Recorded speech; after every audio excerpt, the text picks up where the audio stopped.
Most illness is bidirectional. A affects B and then B affects A. It's basically organic.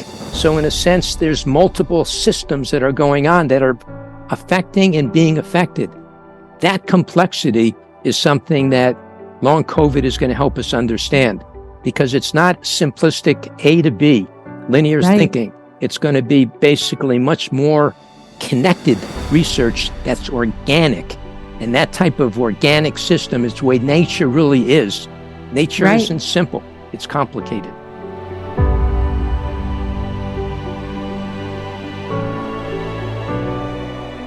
Welcome to the Hope and Help podcast, where we talk about science and science-based tools for fatigue and chronic illness. I'm Haylie Pomroy, #1 New York Times best-selling author of The Fast Metabolism Diet and the assistant director of the Integrative Medicine program at the Institute for Neuro-Immune Medicine. Today, we're tackling quite a big subject. We're going to talk about long COVID, post-viral illness, and pacing for people with PEM, and we'll talk about what that is. I am so fortunate today that I am joined with and by Dr. Leonard Jason. Dr. Jason is a professor of psychology at DePaul University. He is also the director of the Center for Community Research. He has served on many communities of the NIH and has received over $47 million in federal research grants. Dr. Jason, thank you so much for taking time today to talk to us about this really important subjects. Thank you. Happy to join you. It's very exciting to have people like you come and have these conversations. I'm always torn a little bit because it's a little bit heartbreaking that we have to have these conversations. But at the Institute, we have access. We always have this like clinic without walls. We have access to so many individuals that bring a different perspective. And Dr. Klimas wanted us to have a conversation and kind of jump in about what's going on and what we're seeing in the world right now with health. And so I'd love to first tackle the concept of post-viral illness in general. That's new for a lot of people, maybe not in research, but for a lot of us out in the world, this post-viral illness is a whole new concept for us. Can you give me a little bit of color about that? So if we go back to any viral illness or even bacterial illness, what you have is a certain percentage of people who get sick and continue to have persisting symptoms over time. That's really the key issue. That hasn't always been recognized, but now that we've gone back to many different pandemics and different types of viral outbreaks, we see the same thing. A certain percentage of individuals do not recover. So is it the body's response to the infection, or is it the infection? I mean, are there components that the infection itself causes a problem, or the way the body responds to the infection? So let's talk about SARS-CoV-2 for a second. 95% of persons who are age 16 or older have been affected by it. That's either through either previous infection or vaccination by 2022. So let's think about what's going on with SARS-CoV-2, which is a model for all the different types of viruses that have happened to people. You have an infection, and then you have some behavioral changes that occur, such as exhaustion that reduces physical activity. What that does is increases the amount of energy available to eliminate the infection. So what we're talking about is hibernation. This represents what is occurring. The individual is slowed down with fatigue so that, in a sense, they can basically begin to recover. Hey folks, Nancy Klimas. Thanks for listening to the podcast series. We have a lot going on and a lot of research going on in ME/CFS, in Gulf War illness, in long COVID, Parkinson's disease. You'll find that we have a number of trials going on, clinical trials and different types of studies. To learn more, just go to our webpage on the research tab at nova.edu/NIM, Neuroimmune Medicine, and you'll see everything that's going on right now. We even have patient conferences every year. We have one coming right up. So check out our webpage. Thanks. And the body just innately knows this. I mean, I know when I get sick and people tell me, go to bed, rest, but genuinely the fatigue comes on and the body knows this to conserve energy for healing. How come some bodies don't rebound, like long COVID?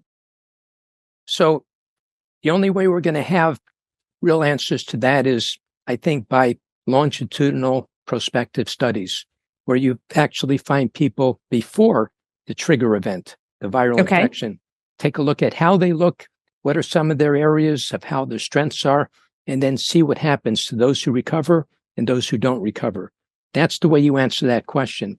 Right now, our best sense is that some of those risk factors include things like type 2 diabetes, obesity, elevated blood pressure, chronic lung disease, depression. Those types of things seem to increase the risk of people having difficulties recovering. So a lot of the chronic diseases or comorbidities that were already metabolic dysfunctions in the body make it harder for a body to recover from an acute illness. Is that what we're thinking?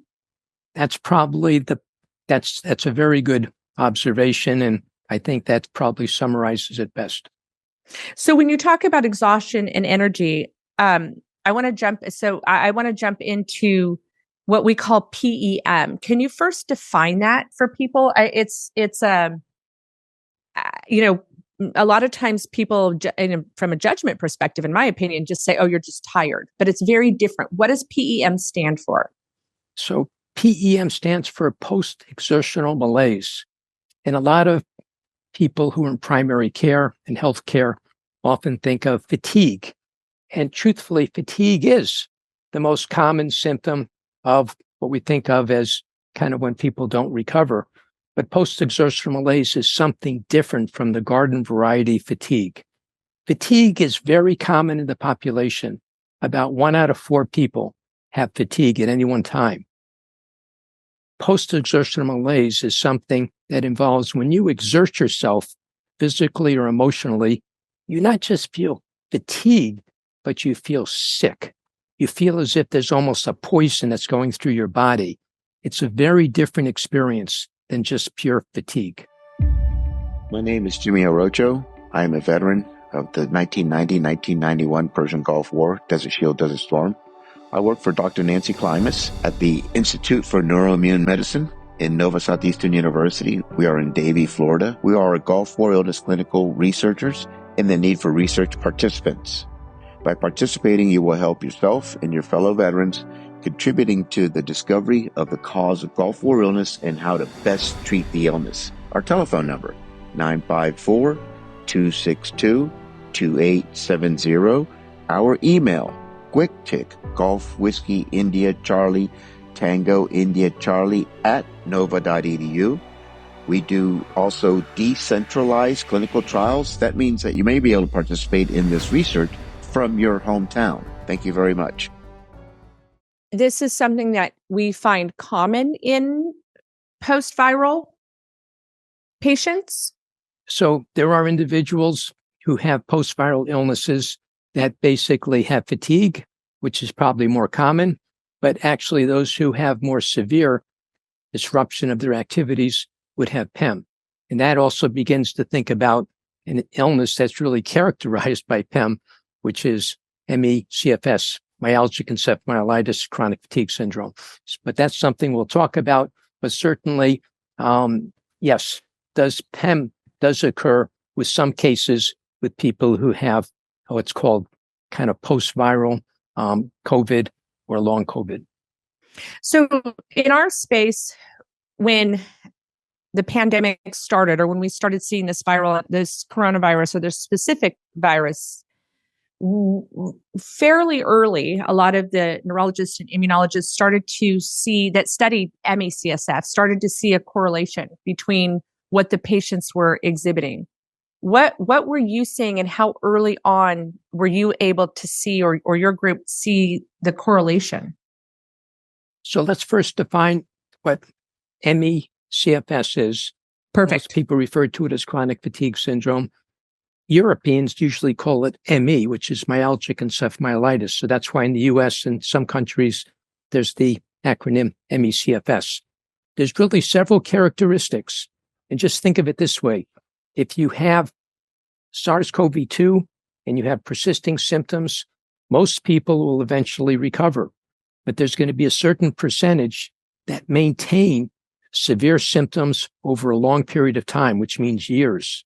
Those people ultimately will be classified as MECFS. And MECFS is involving things like reduction in activity that's substantial, unrefreshing sleep, cognitive impairment, and post-exertional malaise, which is what we're just talking about. So yes, that is characterizing, and the individuals who have this MECFS generally are not improving over time, whereas the people with long COVID, a large percentage of them are going to have symptoms reductions and improvement. So, but the folks who don't, right now, there's estimates that about sometimes as many as 45% of people with long COVID might be classified as MECFS at some point, depending on which laboratory you're talking about. Wow, that's a lot. It's amazing because I think that individuals that studied or were doing the research in MECFS were so ahead of the curve when we started seeing these patients have these types of symptoms, whether it was, we also saw a lot of POTS in those patients, the inability to regulate kind of the autonomic nervous system as well. What types of, I'm going to say, behavioral impact does it happens when a person is dealing, like what happens in their world and in their bodies? So think of it this way. We're still trying to understand the different systems in the body that become dysregulated. Right. And why certain symptoms seem to be worse at certain times, and then other symptoms are worse than other times. And for example, the stomach, the gastrointestinal system is communicating with the brain. The brain's communicating with the circulatory system. So all the systems in the body are talking to each other constantly. And if we just look at one piece, we're not going to see the whole pie. So that's the challenge to medicine, to basically try to understand these different systems and how they interact with each other. With these types of post-viral illnesses, when they've actually looked at symptoms, there's hundreds of symptoms, so that it gets manifested differently by each person. Although there's some commonalities, and I guess what we've been talking about is that, fatigue is very common. Difficulty focusing is very common. Right. Some kind of bronchial, kind of breathing problems are common, but the number of symptoms is just mammoth. And so with individuals that are struggling with this, how I know that a really significant passion of yours is adequate diagnostics. What kind of diagnostics are we looking at to, and I know this is new and fresh, but looking at to identify if a person's still dealing with this? I mean, we were all thought and told that this was going to be, a 10 to 14 day episode that happened in our bodies. And now we have this, it feels like massive amount. And a lot of young people, my kids' age, are dealing with a lot of this post-viral issues. So diagnostics really involves classifying. And we need to classify people with SARS-CoV-2 into three categories. One category are people who have some type of lung kind of organ damage. So their lung is scarred, they have blood clots, renal failure, neurological complications, heart damage. So those are people in one category. Another classification of people are people who had something before and now it's been intensified. So the diabetes is now much worse than it was before. That's another cause. But the third category is the one that I'm most interested in, is those that don't have any observable organic damage. They're the ones that are closer to the MECFS group. We're trying to sort of say they're unwell, they're not feeling well. They basically go to practitioner after practitioner. A lot of the standard medical tests look like they're okay, but the person is ill. The person is very suffering from lots of symptoms. That's the group. that I think is most, and that's the challenge to medicine. What do we do with those unexplained symptoms? Because ultimately, there's probably an explanation. We just haven't been clever enough to find it. I love that because I had a client that, one day got COVID and, about probably midway through COVID, but definitely shortly after, went into full-blown type 2 diabetes. Never had a history of it, never flirted with it. Hemoglobin A1C was beautiful. And something with that inflammatory or insulin or something triggered that, right? And then we have this group of patients and a lot of individuals in our community that, their echoes are clear, their lung scans are clear, even their MRIs are clear. But sometimes, and we see this with our ME/CFS patients, is if we can get them in that malaise period of time and run some of our immunolabs, we'll see their immune system and their autonomic nervous system, the ability to regulate, is completely, from a chemistry perspective, out of balance. So part of the problem is when people have these types of symptoms, it's hard to find practitioners who actually have the types of advanced diagnostics to figure out what's going on. So let me just give you kind of example dealing with the cognitions, because that's very problematic. If you can't remember where you're going or where things are, or your memory or concentration, that's going to have a lot of serious consequences for you at work. So let's see what happens when the brain has low-grade inflammation. That can be caused by the infection. So what happens? In a sense, to that person has a lack of oxygen to the brain, and basically the white matter that contains long nerve fibers which transmit information from one brain region to another, that diffuse white matter disease might be contributing to the cognitive difficulties.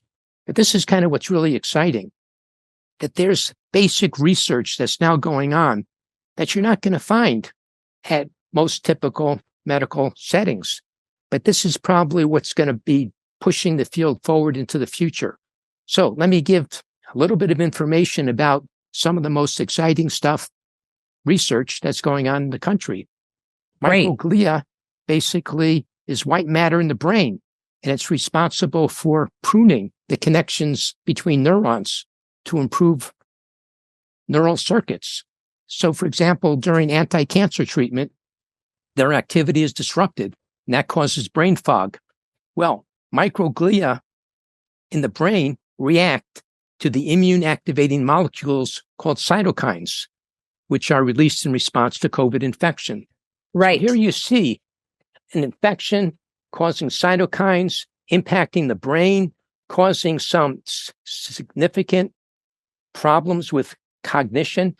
That's very complicated. And that's probably where the best research will be going, to us understanding what is going on that's causing these cognitive problems that people are having. It's not going to be a simple solution. And is that some of the hope for the future for long COVID patients? Like, the brain is we always say it's easier to hit the body than the brain, right? And maybe you can explain that to us a little bit. Is it the blood-brain barrier? Is it that there's mast cell response? Are we looking for how to impact this? What are you seeing in the future for these patients? So the negative thing is certainly patients are suffering, hundreds of thousands, millions. The positive thing is that there's millions and hundreds of millions of dollars that are going into basic research. And this research is going to have to be looking at systems.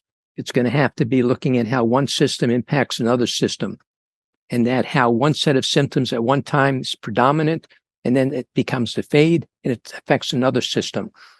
I love that, because I think it's a complete change in the trajectory of medicine in a way, because we started specializing, years ago, right? And it was like the heart could live without the brain, and the lungs could live without the large intestine. And I think with this complexity, we're seeing that the body is, a biodiverse unit, having this experience that you can't sever one part of the body from the other. So think about basically medicine is very good at kind of basically taking care of a broken bone, Yes. broken arm. And that's A to B. You do A, you had a fixture, B, you fix it. But that's not the way most diseases are. That's not the way most illness is. Most illness is bidirectional. A affects B and then B affects A. It's basically organic. So in a sense, there's multiple systems that are going on that are affecting and being affected. That complexity is something that long COVID is going to help us understand, because it's not simplistic A to B, linear thinking. It's going to be basically much more connected research that's organic. And that type of organic system is the way nature really is. Nature isn't simple. It's complicated. And I mean, I love what you say. You're preaching to the choir here, because I think with us understanding the complexity of the insult, we can value the complexity of the reversal, that it's going to take, a holistic or a whole body or a valued approach where we look at all the systems, that are interactive, what's gone awry, and how we nurture that body back into a healthier homeostasis. I don't think, I could be wrong. I hope I'm wrong. I don't think there's going to be a magic pill. I think there's going to be an understanding and a rebalancing. And there's probably going to be different treatments helping different people with different types of things. It's going to be very kind of, in a sense, individualized. And you're right, because it's so many different factors here. They're all going to have to be taken into consideration in this personalized medicine that we will kind of be moving toward. By the way, if you're trying to differentiate those who have classic ME/CFS that could be caused by a different type of infection, kind of the Epstein-Barr virus, which causes mono, and people don't recover from mono, that's often causes ME/CFS, whereas SARS-CoV-2 is the cause of often the long COVID.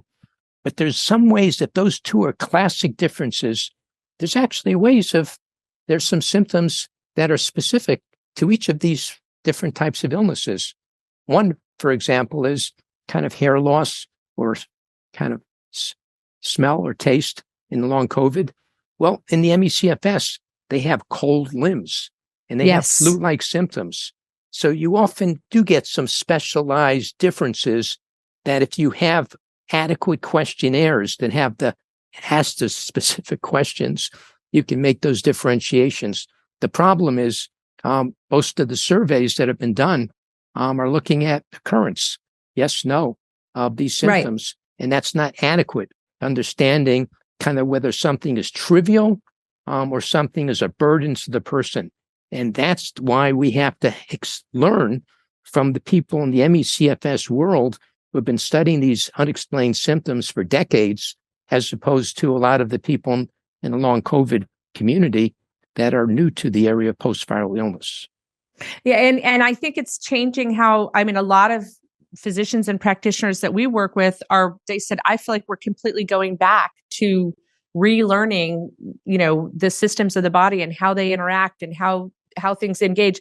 My daughter recently got sick and was at the hospital, and the infectious disease doctor said, well, we don't really study the immune system. And I almost fell on the ground. I said, because why is she having this response? She's healthy. She's 22, and can you explain how we can look at her immune system or what's going on in her immune system as to why she's having this very strong response to a very basic, what was considered at the time a very basic viral infection. And literally I was told, we just don't, in infectious disease, we don't really look at the immune system. And I just didn't know. And we ended up having a lovely, over the 4 days that she was there, lovely conversations and philosophy.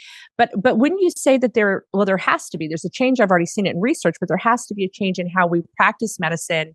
These patients are going to force the change in how we practice medicine. So ultimately, you're going to have kind of a multidisciplinary team of individuals who are all put together for the needs of a particular person, because one specialty is not going to be able to provide all the answers. So the best, basically, way of thinking about navigating the future is to have something that's basically individualized, personalized, but has multiple dimensions. And truthfully, if you have a physician who basically isn't willing to have an open mind and read about new things and try to understand them, find a new physician. I appreciate you giving us permission to do that. We tell our community that all the time. They're your partners in your health and wellness. And when I got brought on to the Institute to develop out the integrative medicine program, it was because they were practicing this individualized medicine and this multidisciplinary medicine. On our Friday clinicals, I mean, we have everything from, hematology to neurology, nutrition, behavioral modification, pacing, everything. And we discuss our cases and, some of the smartest people in the room, and we're all collaborating, right? And in that, there are so many, I guess, missed ideas that we would, if we were not looking at it holistically, missed ideas on behalf of that patient. And so if people are out there and you're feeling that way, what's some of the verbiage? You're so good about this. I was looking at the books. What's some of the verbiage that people can help articulate to get a good diagnosis, that they're concerned? Let's go to long COVID first. There's a lot of people out there that are concerned that maybe you're identifying or you're speaking to them, right? They're going, that sounds like me. How do they talk to their doctor about it? It's very important to select a doctor that you have a good relationship with, who trusts your experience. And if the doctor is basically not trusting what you're experiencing, regardless what it is, that's a very bad sign. So I would say the relationship is critical. I love what you said about trust your experience. You're the one having that experience. You just gave me a lot of personal permission. You need to be with a doctor that trusts your experience. That's huge. So initially I talked about kind of what's going on when a viral insult occurs, that the organism goes into hibernation. It happens with all mammals. On the plains of Africa, when a lion gets into a fight with another kind of lion and gets mauled, what does it do? It goes into the bush with the injury and stops eating, looks into the bush and stops doing anything and just sleeps. Why? Because it lets the body begin to take care of the injuries. That's what fatigue is a sign of. It slows you down and allows the body to basically heal. Now, if you have that experience and you have a healthcare team that is telling you, well, you'll feel better if you go to the gym 3 times a week and just work out. Yeah. That's not helpful. Yeah. Eat less and work out more. I just breaks my heart. If you talk to patients who have these post-viral illnesses like ME/CFS and long COVID, and you ask them, what's the single most helpful thing that they have been able to basically cope with the illness, do a little bit better? It's pacing. What that means is not pushing yourself beyond your limits. In a sense, it's staying within the energy envelope. So you have a certain amount of perceived energy, you have a certain amount of available energy, and you have a certain amount of extended energy. What do you expend? And if you're expending twice as much as you have available, you're a battery that's on overcharge. And ultimately that battery is going to get weaker.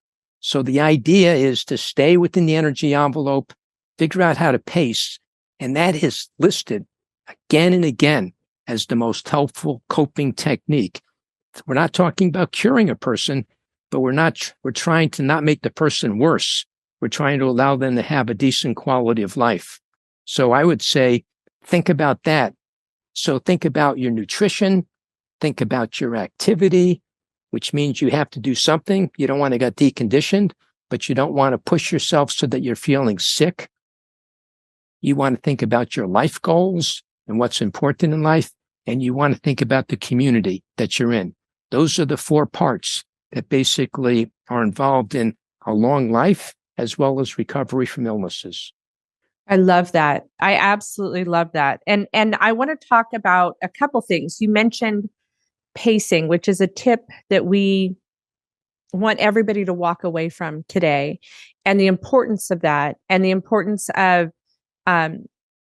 it is, I think sometimes when we get individuals come in and we make a list of what we want to do and maybe what diagnostics we're going to run, pacing is right at the top there. And I think I love that energy envelope. You also mentioned nutrition. We integrate nutrition into our clinic with each of our patients. It's a cornerstone to wellness. Everything that we do is nutrient dependent, and healing is extremely nutrient dependent. And energy expenditure. Is there one thing that you would say, like, I'm a big, eat frequently, eat clean? Is there anything that you would say that you notice in the individuals that you've worked with that you see could be helpful for someone out there, just a basic for them to start with?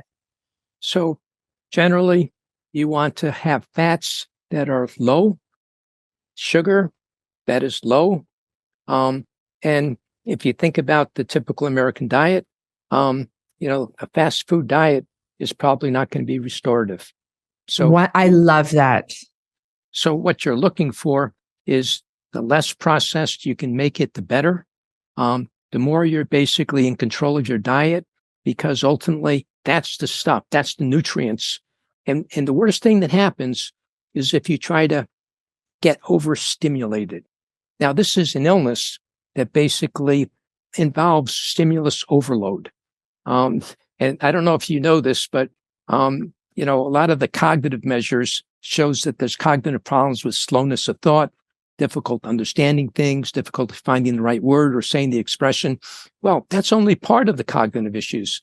We found in our research at DePaul that there's another part: sensitivity to light, sensitivity to noise, sensitivity to smells. So there's an overloading piece as well in the cognitive. So if there's an overloading piece, you don't want to overload yourself with basically activity, with people, or with food. I love that. And also with stimulants. Like, I mean, I'm not a big proponent for caffeine with with people that are dealing with this. I don't like to see their body pushed. And I think sometimes we do caffeine and then we push our bodies past that energy envelope and it distorts our ability to pace really well. I don't know if that's what I see a lot of times. And this is how kind of symptoms are related to each other. So for example, you feel better eating some chocolate, or you're basically feeling better having some carbonated beverage. Well, if there's caffeine in that stuff and you're taking it before you go to sleep, that's going to blow your sleeping patterns. Right. So these things are all interrelated. So your nutrition is going to affect your sleep. It's going to affect your cognitive abilities. So yes, nutrition is a basis for any type of healing, just as activity is. Yes. It's basically learning how to pace. But there's another piece that I want to kind of throw in there, and that is you don't want to just sit in a chair and don't do anything. That'll be very boring, unless you're a Buddhist monk and you can meditate, which is okay too, if that's something that gives you pleasure. The point is, what do you love to do? Because if you find the things that you love to do that basically you now can do, that is going to enrich your nervous system, and it's going to make you feel better, and it's going to help you on that road to recovery. Passion is healing. Passion and connection, and like you said, community is so important in any healing event. Tell me about your book. Okay. So about a year ago, Chuck Lapp, who is the medical director at the Hunter Hopkins Center, and he basically was one of the early pioneers in ME/CFS clinical research. And I co-edited a book. The title is Understanding the Behavioral and Medical Impact of Long COVID, an empirical guide to assessment and treatment of post-acute sequelae of SARS-CoV-2 infection. It's a long kind of title, but there's 15 chapters, international collaborations. There's 38 experts. They review the pathophysiology of each organ system, identify current and potential research and clinical interventions. And it basically helps us understand existing COVID research and interventions. It's published by Routledge. It's available by that publisher for about $66, but you can also get it on Amazon. That's what I was just going to say. Can you get it on Amazon? If I'm sure a lot of people tell you this, if nobody else tells you thank you for doing this book, I have said that people that are not feeling well, that are dealing with post-viral illness, need to take this and put it under their arm and walk into their doctor's appointment with it, keep it by their bedside. It's, I hate to say the word, but it's validating that there is such phenomenal science behind the way they feel. And I think there's a lot of dismissing of the patient that's happening right now that's just very heartbreaking. And I think that the way this is laid out, it's so based in science, which of course it is, but it also has a flow to it that allows it's complex ideas that allows everybody to understand it, though. I mean, there's some of it that as people read through, I have to go over it several times, but it's just an empowering thing for people to have. So in your medical journey toward recovery and wellness, you're going to need to basically become your own scientist, your own clinician, your own physician. Because often the people in your environment are not going to have the energy, motivation, and drive to learn all the specific pieces. So to the extent that you can continue to learn, continue to become a scholar for yourself, your journey is like, in a sense, a sabbatical, where you're going to learn everything about you, everything that got you to where you are today, and where you can go into the future. And the only way of doing that is being armed with the best evidence that we can have, that what science and research is basically saying can make you well. And if your physician or your healthcare practitioner doesn't trust your experience, get a different one. Yep. And tell me one more time the title of the book. We grabbed ours on Amazon. Understanding the Behavioral and Medical Impact of Long COVID. And Dr. Jason, they can look you up too, and I found it under your name, under titles of books that you're with. That's right. They can Leonard A. Jason. I have I think about 30 or so books. Yes, this one is pertinent for the times. I think it's incredibly valuable that you arm yourself with this kind of data and knowledge. I have so much more to ask you, Dr. Jason, but we are out of time. Are you willing to come back? We would love to have you on again. Happy to do so. Wonderful. Thank you so much. And again, thank you for writing this book. The way it was put together allows us to, I feel like, walk in with a ton of data, a ton of research, but also something for us to study to, again, become our best advocate. So on behalf of everybody out there, my family included, that struggle with chronic illness and post-viral illness, just thank you so much for all the incredible work you've done. You have such a legacy of effort on behalf of all of us. So thank you. And I can't wait for you to come back. Thank you.